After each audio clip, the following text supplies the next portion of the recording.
Swarupa Isha Mahesha.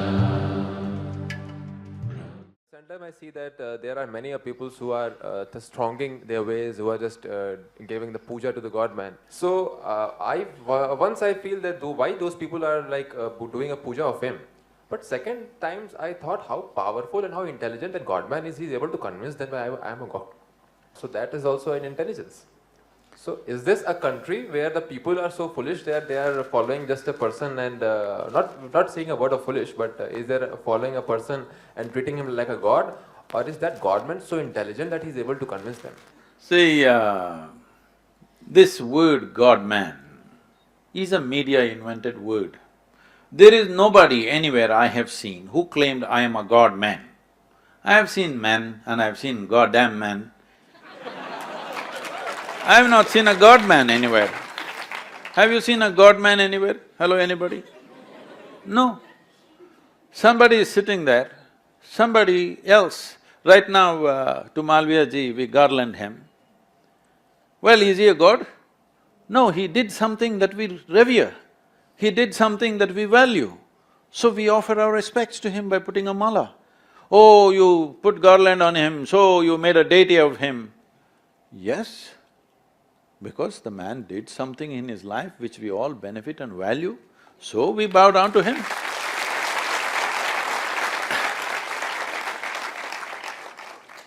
So see, there is logic of various levels. Don't think there's only one logic. There is rudimentary logic, there is little high above, there is very fine logic also. Now, people who worship looking up, saying there is… our God is up there, and that looks okay to you, because first of all, this whole Uparwala business, first thing you… are you on a round planet? Huh? You sure? Okay. Planet is round and the thing is spinning all the time. If you look up, inevitably you're looking up in the wrong direction.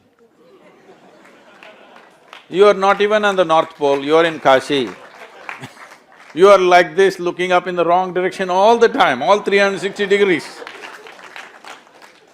So, do you know in this cosmos, which side is up?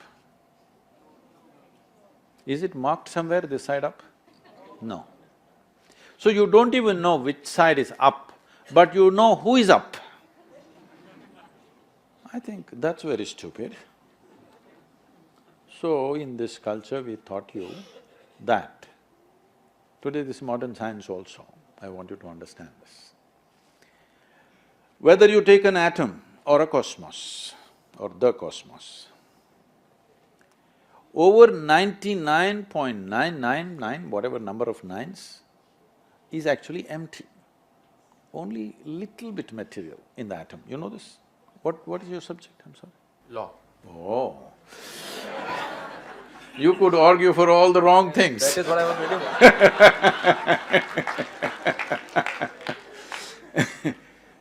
reading. Anyway, this is science.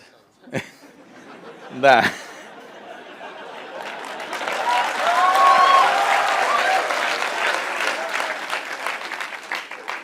over 99%, 99.9 some 11 times or 14 times something, I don't know the exact number, that much of the atom is empty space. Only little bit is material, tiny, minuscule. In the minuscule, it's minuscule. The same is true with the cosmos, also has similar proportions. Over 99% is empty space. Only specks of stars and planets and galaxies, only small specks, rest is all empty space. But this empty space seems to have some intelligence of its own, that it keeps all this physical material going around in a certain way. Because how much ever we study, we see that the physical material itself doesn't carry the needed intelligence, something else is driving it, obviously. So the simplistic, childish way of coming to it is, there is one man sitting up there and managing everything. But when you look at the size of the cosmos, one man managing things is… just naturally goes. Women are today arguing, why can't it be a woman? Yes? I was speaking to a group of people in Nashville in United States. I was just telling them a joke. In the joke, I referred to God as He. Immediately lady stood up. Said, do you believe God is a man? Whoa, whoa, whoa, I know what I gotten into. I said, see, I was only telling you a joke. It doesn't matter, you said him. Now in United States there's a big argument, why can't God be a woman? They tried to settle it in the previous election.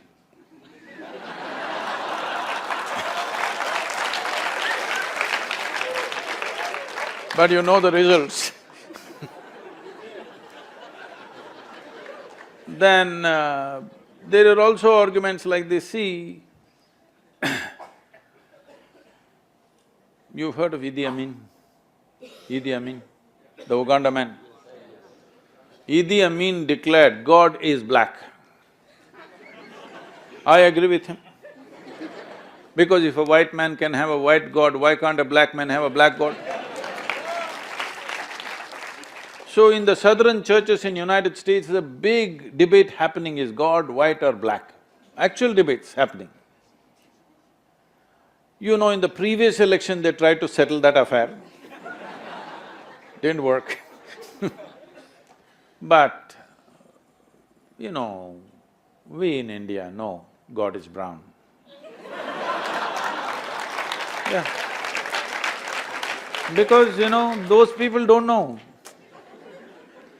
Because to those places, God sent only His messenger, son or somebody else and somebody else. Here, God Himself arrived 9 times. Now. Especially Indians who are living outside the country are super proud about this. God came to our country 9 times.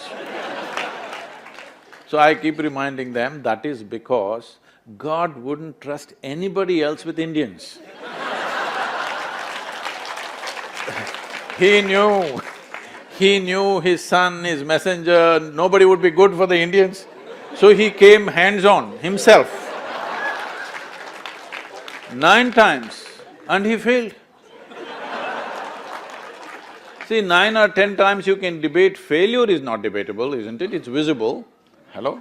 Failure is very visible, isn't it so? So, we can go on endlessly with these things, but your belief systems are culturally relevant, existentially not relevant. So you must understand, this is a godless culture. Here, we revered people who contributed to our life. Our parents, we bow down to them. If Shiva comes also, this is what you do, is it? Isn't it so? If you see a tree also, this is what we do. If you see cow also, this is what we do. Even a snake. A cow gave us milk, so we bow down. A snake, because he didn't bite us today, we bow down. I'm saying, we are doing the same act what we do to God, to man, woman, child, animal, everybody, isn't it so? Then why are you calling a particular man God man, huh? We are bowing down to everybody, aren't we? Tell us a little bit about yourself. Your story is well chronicled, but what is of interest to people is that you started off as… I haven't read that book, I don't know, I hope she's written nice things about me. She's written a very brilliant… Arundhati Subramaniam has written a very brilliant book. No, she's brilliant, but what's she written about me? One of the things that she has said is that you give great space for dissent. You like a good argument. That you're not one of those dictatorial gurus. I don't know where is a dictatorial guru. I think most people have not met a guru, they've just seen calendar images and made conclusions. I don't think they've met any genuine guru. There are a whole lot of people who should have been temple priests who are good entrepreneurs and they've become gurus today. That's different, okay? Temple priests No, I'm who saying… have become good entrepreneurs. No, I'm saying… It's just another way of saying they're charlatans. That's a strong word. Maybe that's enterprise. I'm not an enterprise. So because I'm not an enterprise, I want everybody to ask whatever the damn question they have. It doesn't matter how ridiculous or how intelligent, how nonsensical it is, it doesn't matter. If the question means something to you, it means something to me. It doesn't matter how brilliant it is, if it doesn't mean anything to you, I'm not willing to listen to it. But you're saying that many people are, who are positioning themselves as gurus are really only elevating themselves and fooling people. I didn't say that. Okay, I'm saying that. I'm saying the thing is, there is a vacuum, somebody is trying to fill it. Yes, and Sadhguru, you have Are been… they qualified to be that? Questionable thing. But a very genuine concern, and you have been on some of my television programs where we have spoken about this, is whether God men are often con men. And how does this lady here know the difference between who's a God man and who's a con man, and is a human being capable of being a God man? Do you think of yourself as a God man? Why are you underestimating that lady?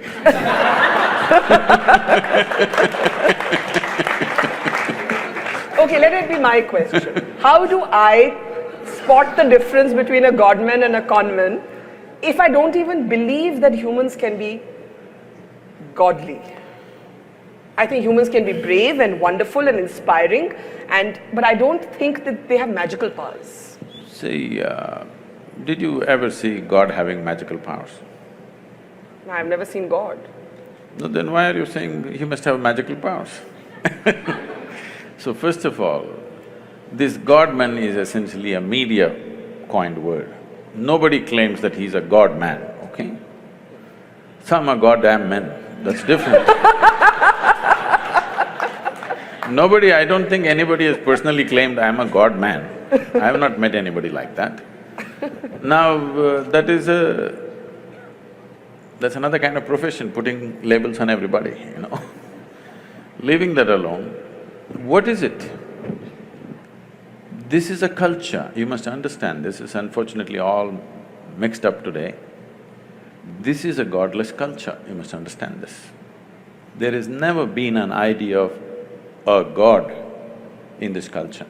Only in competition with what came from outside, because we saw they could rule us, they were dominant, and we thought we have to imitate their ways, we also started making it up to some extent, not successfully though. Yes, but we know the technology of God-making. When I say technology, we're using the English word God, but that word doesn't exist in India.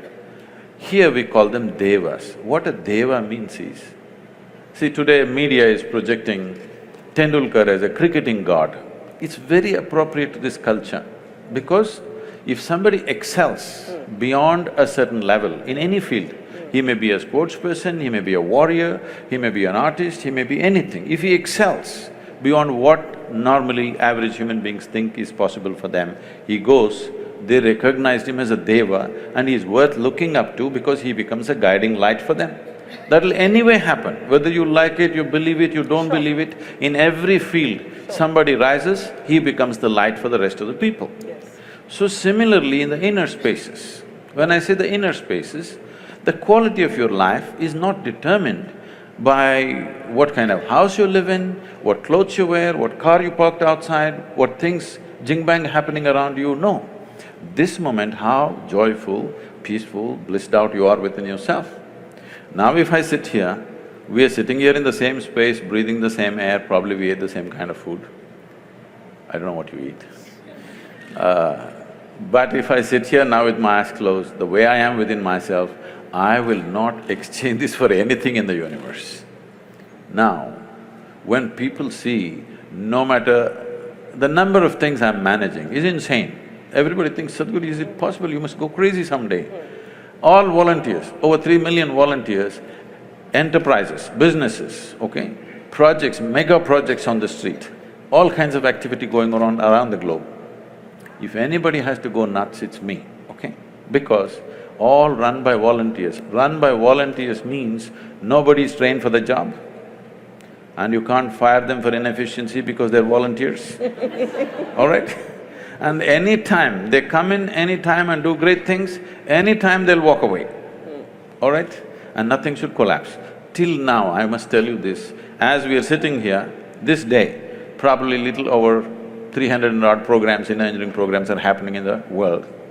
Never in the last 33 years, one program has been abandoned or has failed.